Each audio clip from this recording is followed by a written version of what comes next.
Halo teman-teman semua, kembali lagi bersama saya Ricky Leonardo dan teman-teman saya yaitu Patrick Fletcher, Malvin Haryanto, Novel Faris, John Kevin, dan Fikri Maulana. Pada kesempatan ini, kami akan mengulas sebuah usaha kuliner yang telah berjalan selama lebih dari 1 dekade. Berdiri sejak tahun 2007, namanya Bakmi Pak Bos. Terletak di Jalan Kresek Raya, Duri Kosambi membuatnya mudah ditemukan sehingga peminatnya pun sangatlah beragam, mulai dari anak-anak sekolahan hingga orang-orang di gedung perkantoran pun ikut jadi peminatnya. Pemiliknya sendiri yang kerap disapa Pak Bos ini tidak lain adalah Pak Rudi Hermawan yang saat ini telah genap berusia 51 tahun dan sekarang ini beliau tinggal di Jakarta. Yuk teman-teman, kita sama-sama simak gimana sih cerita Pak Bos dalam membangun usaha kulinernya ini. Let's go. Mie merupakan makanan alternatif pengganti beras yang sangat populer di kalangan masyarakat. Mie populer karena memiliki harga yang murah dan penyajiannya yang cukup sederhana untuk masyarakat. Selain itu, mie memiliki kandungan karbohidrat yang cukup banyak, sehingga dapat digunakan sebagai pengganti nasi. Mie biasanya digunakan di Indonesia sebagai bahan utama untuk membuat bakmi, mie ayam, mie goreng, dan lain-lainnya.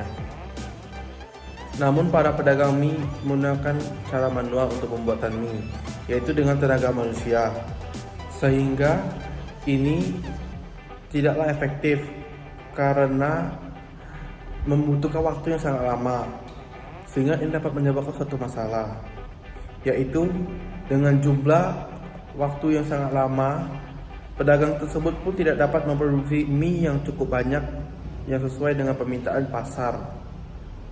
Sehingga para pedagang tersebut pun sedikit demi sedikit mulai menemukan alternatif, yaitu membuat mesin pemotong mie yang dapat memangkas waktu pembuatan mie tersebut. Tapi masalah itu pun masih belum terselesaikan karena masih membutuhkan waktu yang sangat lama untuk menyelesaikan pembuatan mie tersebut. Sehingga perkembangan zaman pun berkembang, sehingga mie pun dapat diselesaikan dengan cepat dan diproduksi secara massal menggunakan teknologi zaman sekarang.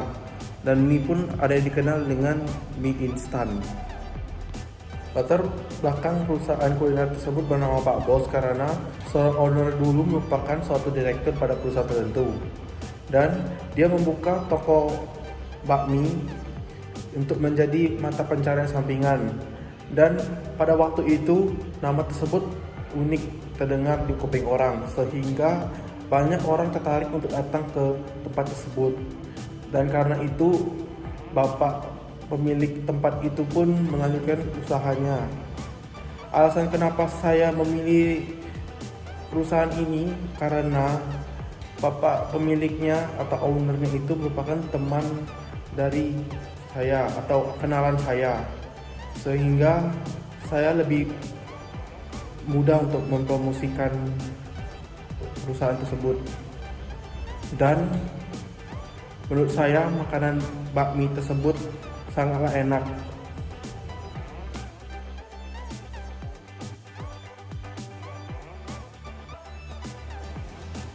Oke, masuk ke tahap pertama, yaitu campurkan semua bahan-bahan seperti telur dan tepung.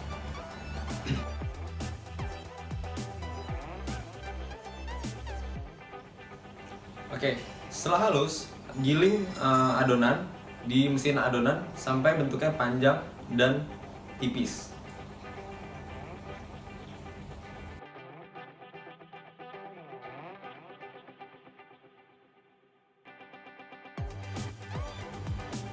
Lalu giling kembali hingga makin tipis dan makin panjang.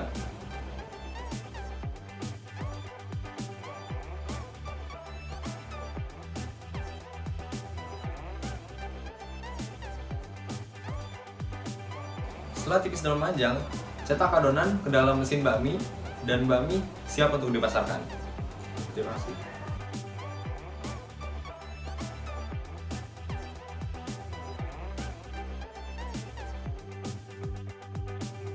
Nah, setelah kita melihat proses pembuatan adonannya, sekarang kita akan melihat menu-menu yang dijual di bakmi Pak Bos. Ini dia menu yang dijual di bakmi Pak Bos. Ada bakmi polos, ada bakmi bakso, dan juga bakmi pangsit, dan bakmi bakso dan pangsit. Nah, di sini bakminya bisa diganti jadi kue tiaw dan bihun. Kisaran harga yang dijual di sini mulai dari 13.000 sampai 16.000. Setelah itu ada juga kuah tekwan, kuah pangsit, kuah bakso, dan juga pangsit dan bakso kuah. Dan harganya itu mulai dari 15.000. Ada juga menu soto. Ada soto mie Bogor, ada soto Betawi, dan soto bening yang harganya mulai dari 15.000 sampai 20.000. Ada minuman juga yaitu es teh manis, air mineral, teh tawar, es jeruk, dan fresh tea. Teman-teman juga bisa pesan nasi di bakmi Pak Bos loh. Nah, itu dia menu-menu yang dijual di bakmi Pak Bos. Sekarang, saya akan menampilkan contoh-contoh gambar dari menu-menu yang dijual oleh bakmi Pak Bos. Ini dia contoh gambar dari bakmi pangsit. Di sini ada pangsit, daging ayam, sayur hijau, dan daun bawang. Ada juga bakmi bakso yang isinya sama seperti bakmi pangsit, cuma bedanya pangsitnya diganti dengan bakso. Untuk bakmi pangsit dan bakso, mie-nya bisa diganti menjadi kue tiaw dan bihun. Selanjutnya, ada contoh gambar dari tekwan. Lalu, ada contoh gambar soto Betawi, yang isinya daging sapi, potongan kentang dan tomat, emping, dan potongan daun bawang. Dan contoh gambar yang terakhir, ini adalah soto mie Bogor. Di sini isinya ada mie, bihun, daging sapi, potongan tomat, dan risol goreng. Sekarang, saya akan menjelaskan kelebihan dan peluang usaha dari bakmi Pak Bos. Kita mulai dari kelebihannya.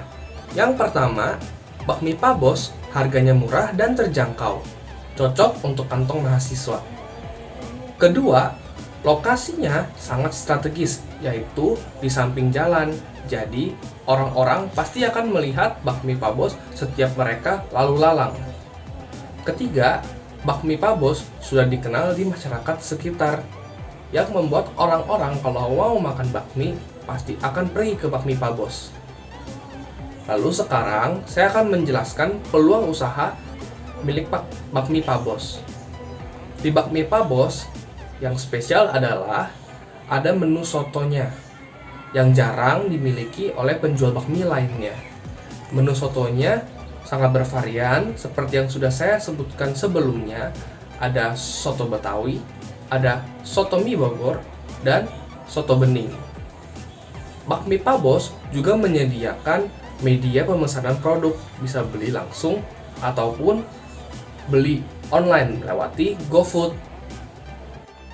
Oke, perkenalkan, nama saya Jun Kevin dan saya akan melanjutkan presentasi bisnis ini. Kita masuk ke dalam bagian analisis keuangan. Yang pertama adalah biaya. Untuk biaya, saya mengelompokkan menjadi 3 bagian. Yang pertama adalah bahan baku atau direct material.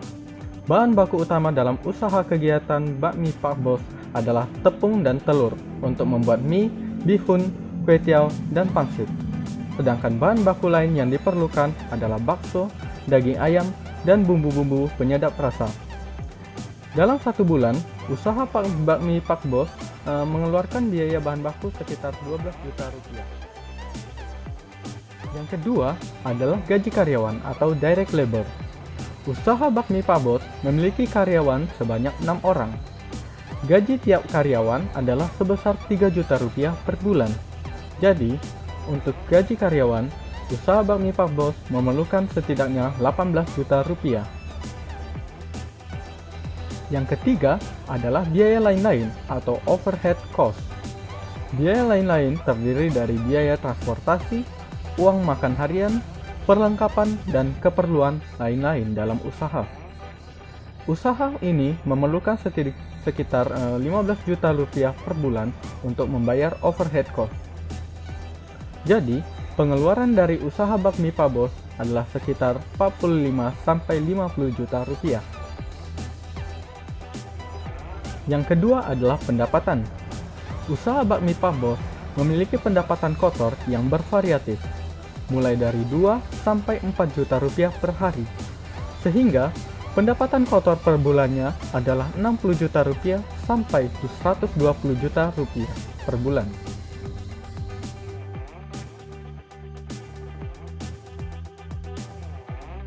Halo semua, hari ini saya dan teman-teman saya ingin mempromosikan perusahaan Bakmi Pak Bos. Bakmi Pak Bos adalah perusahaan yang berdiri di bidang kuliner. Kebetulan jaraknya tidak jauh dari rumah saya. Saya ke sana karena ada teman-teman saya menunggu. Kebetulan Bakmi Pak Bos juga sudah bisa dipesan melalui Gojek dan juga melalui kontak langsung dari orangnya. Yuk, kita coba aja.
Gue udah lumayan banget sering kesini, hampir setiap minggu lah. Soalnya tempatnya deket sama rumah gue, terus deket juga sama tempat nongkrong gue sama anak-anak gue.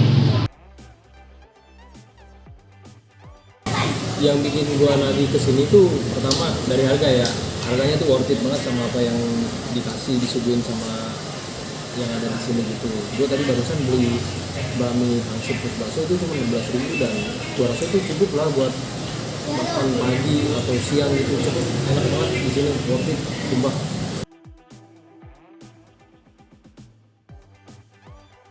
Nah, oke teman-teman, itu dia asal-usul usaha kuliner milik Pak Bos ini. Pastinya teman-teman semakin penasaran buat langsung datengin tempat makan di Duri Kosambi ini. Nah, sebelum mengakhiri perjumpaan kita di video kali ini, memetik pesan dari perjuangan Pak Udi Hermawan dalam merintis dan membangun usahanya. Di sini kita semakin dikuatkan bahwa yang namanya kesuksesan dan rezeki, setiap orang sudah ada waktunya masing-masing. Asal kita sebagai manusia tetap rajin berusaha dan sabar menjalani prosesnya.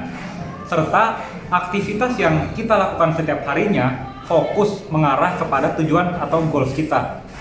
Apabila semuanya sudah dilakukan dengan baik, barulah pada akhirnya senantiasa kita pasrahkan lagi kepada Yang Maha Kuasa.